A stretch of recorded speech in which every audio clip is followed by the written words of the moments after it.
കേരളത്തിൽ 800 കോടിയുടെ നിക്ഷേപം നടത്തിയ സൾഫ്യൂരിക് ആസിഡ് പ്ലാന്റ് സ്ഥാപിക്കാൻ ഖത്തർ ആസ്ഥാനമായുള്ള മലയാളി സംരംഭകരുടെ കമ്പനിയായ ബൈവു ഇന്റർനാഷണൽ ഇതിനുള്ള ധാരണാപത്രം കൊച്ചിയിൽ നടന്ന കേരള നിക്ഷേപക ഉച്ചകോടിയിൽ വെച്ച് വ്യവസായ മന്ത്രി പി രാജീവ് കൈമാറി. രാസവസ്തുക്കൾ, എണ്ണവാതക മേഖലയിലും പ്രവർത്തിക്കുന്ന രാജ്യാന്തര സ്ഥാപനമായ ബൈവു ഇന്റർനാഷണൽ കൊച്ചിയിലെ അമ്പലമേട്ടിലാണ് പ്രതിദിനം 1200 ടൺ ശേഷിയുള്ള പ്ലാന്റ് സ്ഥാപിക്കുന്നത്. കേരളത്തിന്റെ വ്യവസായ വികസനത്തിനും തൊഴിലവസരങ്ങൾ സൃഷ്ടിക്കുന്നതിനും പദ്ധതി വലിയ പ്രയോജനം ചെയ്യുമെന്ന് ബൈവു ഇന്റർനാഷണൽ സിഇഒ റിയാസ് ആദവും ടെക്നിക്കൽ ഡയറക്ടർ സലീം മുല്ലപ്പള്ളിയും പറഞ്ഞു. പദ്ധതിയിലൂടെ നേരിട്ടും പരോക്ഷമായും 600 തൊഴിലവസരങ്ങൾ സൃഷ്ടിക്കപ്പെടും. പരിസ്ഥിതിക്ക് അനുകൂലവും സുരക്ഷിതവുമായ അത്യാധുനിക സാങ്കേതിക വിദ്യകളാണ് പദ്ധതിക്കായി ഉപയോഗപ്പെടുത്തുക. പ്രാദേശിക തൊഴിലവസരങ്ങൾ, സഹവ്യവസായങ്ങളുടെ വളർച്ച, ആത്മനിർഭരത്വം എന്നിവ പ്രോത്സാഹിപ്പിക്കും. പരിസ്ഥിതി സംരക്ഷണത്തിന് വേണ്ട എല്ലാ നിയന്ത്രണങ്ങളുടെയും മാനദണ്ഡങ്ങളുടെയും പാലനത്തിനായി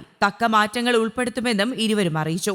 ഇന്ത്യയിൽ ഇപ്പോൾ സൾഫ്യൂരിക് ആസിഡ് ഇറക്കുമതി ചെയ്യേണ്ട സാഹചര്യം നിലവിലുണ്ട്. ഈ പദ്ധതിയിലൂടെ രാജ്യത്തിനകത്ത് ഉൽപാദനം വർദ്ധിപ്പിക്കാനും ഈ പ്ലാന്റ് സഹായിക്കും. കേരളത്തിലേക്ക് 1.5 ലക്ഷം കോടിയുടെ നിക്ഷേപ വാഗ്ദാനം ലഭിച്ചതായി വ്യവസായ മന്ത്രി പി രാജീവ് അറിയിച്ചു. 374 കമ്പനികൾ നിക്ഷേപ താൽപര്യ കരാറിൽ ഒപ്പിട്ടതായി മന്ത്രി അറിയിച്ചിട്ടുണ്ട്.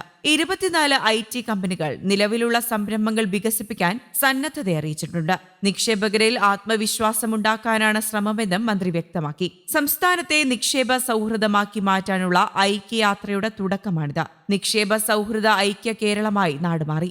ഏറ്റവും അഴിമതി കുറഞ്ഞ സംസ്ഥാനമായ കേരളത്തിൽ നിക്ഷേപങ്ങൾക്ക് ഹിഡൻ കോസ്റ്റ് ഇല്ല. വ്യവസായ മേഖലയുടെ ആവശ്യപ്രകാരം വിദ്യാഭ്യാസ കോഴ്സുകളിൽ മാറ്റം വരുത്തും. കേരളത്തിന്റെ തൊഴിൽ സംസ്കാരം മാറിയിട്ടുണ്ട്. കമ്പനികളുടെ നിക്ഷേപത്തിന് സമയമെടുക്കുമെന്നും രാജീവ് വ്യക്തമാക്കി. 5000 കോടി രൂപയുടെ നിക്ഷേപങ്ങൾ കേരളത്തിൽ നടത്തുമെന്നാണ് ലുലു ഗ്രൂപ്പ് പ്രഖ്യാപിച്ചത്. 15,000 പേർക്ക് തൊഴിലവസരങ്ങൾ ഒരുക്കുന്ന സംരംഭങ്ങൾ കേരളത്തിൽ 5 വർഷത്തിൽ തുടങ്ങുമെന്നും ലുലു ഗ്രൂപ്പ് വ്യക്തമാക്കിയിട്ടുണ്ട്. IT tower, global city, food processing park എന്നിവ പുതിയ സംരംഭങ്ങളിൽ ഉൾപ്പെടും. അദാനി ഗ്രൂപ്പും ലുലു ഗ്രൂപ്പും ആസ്റ്റർ ഗ്രൂപ്പും കഴിഞ്ഞ ദിവസം തന്നെ വമ്പൻ നിക്ഷേപങ്ങൾ കേരളത്തിൽ നടത്തുമെന്ന് പ്രഖ്യാപിച്ചിരുന്നു. ലോകത്താകെയുള്ള നിക്ഷേപകരെ ഒരുമിച്ചു ചേർക്കാനാണ് കേരള ആഗോള നിക്ഷേപ ഉച്ചകോടിയെന്ന് മുഖ്യമന്ത്രി പിണറായി വിജയൻ വ്യക്തമാക്കിയിരുന്നു.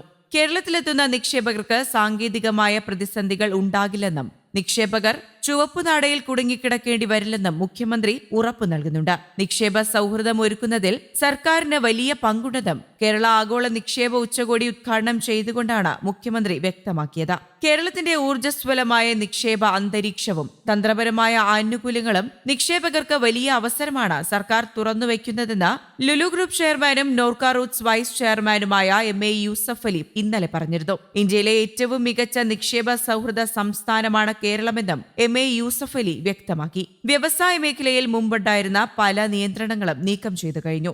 ദീർഘകാല വളർച്ചയും സുസ്ഥിര ഭാവിയും ആഗ്രഹിക്കുന്ന സംരംഭകർക്ക് മികച്ച ഇടമാണ് കേരളമെന്നും അദ്ദേഹം കൂട്ടിച്ചേർത്തു.